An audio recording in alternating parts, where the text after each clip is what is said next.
Hello and welcome to the video on detecting and imaging X-rays as part of the A-level medical physics syllabus. This video talks about two techniques that can be used to improve the image of X-rays in the body. We're going to talk about image intensifiers and we're going to talk about contrast media. So here's a traditional X-ray photograph, what we might think of as a proper X-ray. This shows good structure in the bones, alright, and that's what we tend to think of as using X-rays for. So we can see very good structure in all the bony tissue. The soft tissue is very much less distinct. We can just see hazy regions of soft tissue here. There's no detail whatsoever. Over on the right here we can see a different type of X-ray. This X-ray shows blood vessels that have been, there's a special technique that's been used called introducing a contrast medium into the body in order to image these sorts of systems, and we're going to talk about that as well. Okay, so in terms of dose, if we want a decent X-ray we need a good dose. Okay, the higher the dose the better the image. Just like the more light coming into a camera lens and falling on the film, the better the picture we're going to get. But high doses aren't very good for the patient because it's ionizing radiation, and we want to expose the patient to a small amount of ionizing radiation as we possibly can. So we need a technique that can lower the dose of X-rays given to the patient and produce a very clear image at the same time. So there are two devices that we're going to look at. One is called an intensifier screen and the other one is called an image intensifier. Right, I'm going to look at both of those and see how they can improve the image and keep the dose fairly low. Alright, so an intensifier screen is a very simple device that gives off visible photons when X-rays hit it. Okay, so rather than just letting the X-rays fall on the film themselves, what we do is in between the X-rays and the film, so underneath the patient would be up here somewhere and the X-rays are coming through the patient. Underneath the patient we put what we call an intensifier screen. Okay, and what happens there is the X-rays will strike the intensifier screen, and for every one X-ray that strikes the screen, many thousands of visible photons will be given off. Alright, and it's kind of an energy conservation thing with a slight efficiency factor, but you've got a total energy of the X-ray of h times its frequency. Now that energy can be split up into many different photons, just in the same way as you can have a £10 note or you can have a number of £10 coins, and you've got the same amount of money. Here we've got the same amount of energy in the incident X-ray as we have in many visible photons. So it's the visible photons that strike the film, and because there are so many more of them, we get a clearer image. Alright, and using an intensifier screen in this way can lower the X-ray dose by a few hundred times. A bit more detail. Here's one type of intensifier screen showing the structure. These are sort of tubular cesium iodide crystals, and what happens is the X-rays will strike the crystal and become absorbed by the atomic structure of the crystal, and then re-emitted will be visible photons, alright, which then bounce around down the tube, the crystals of CSI, and come out the other side as many visible photons. Alright, so that's how an intensifier screen functions. Alright.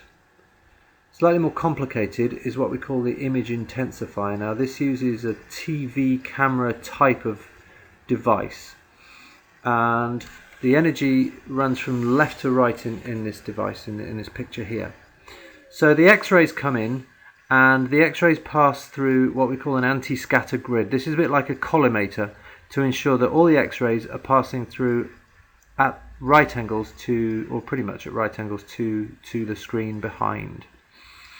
Okay, so what we have here is called the input phosphor, alright, which is made of the same sort of thing as in an intensifier screen, but behind it we have what's called a photocathode.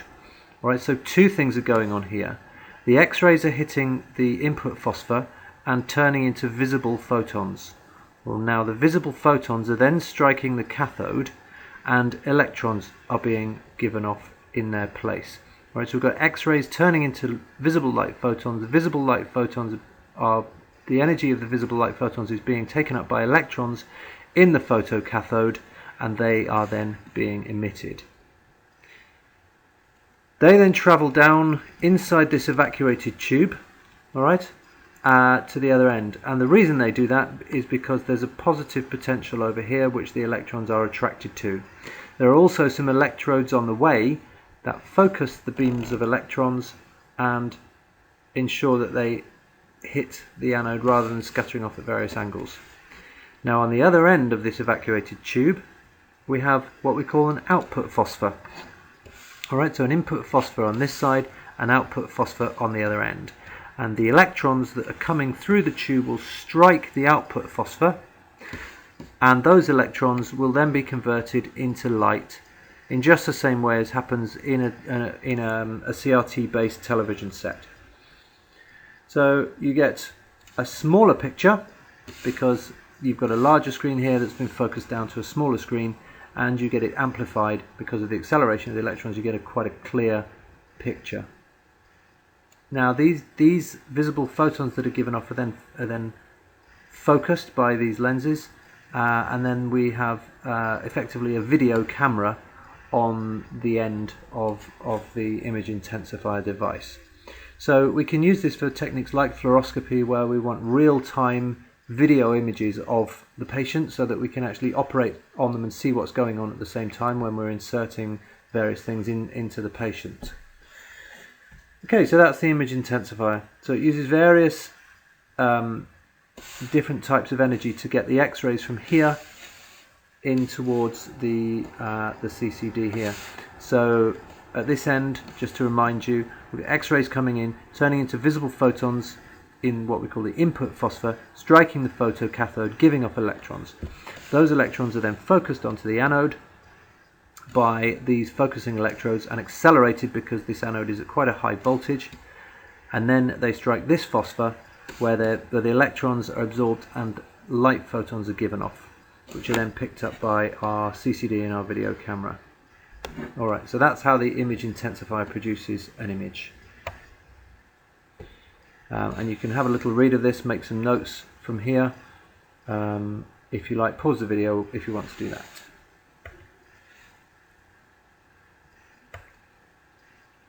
The other technique that we can use is by introducing contrast media into the body before we take the X-rays.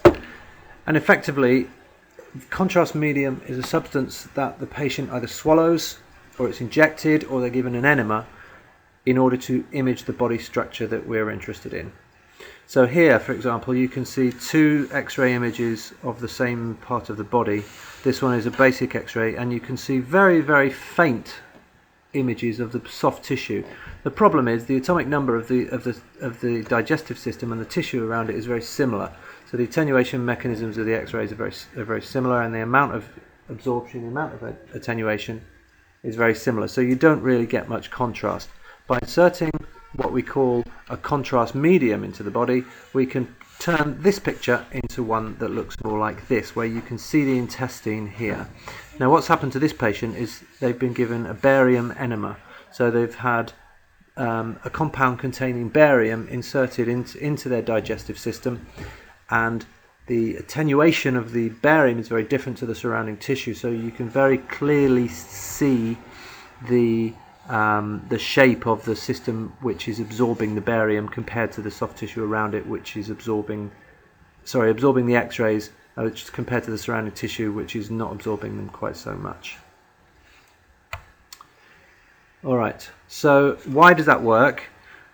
The reason it works is because of the atomic number of the barium. Right now, the barium has an atomic number of 56, and when you think about the atoms, the elements that make up normal body tissue, we've got things like hydrogen, we've got things like carbon, we've got things like oxygen, we've got things like nitrogen.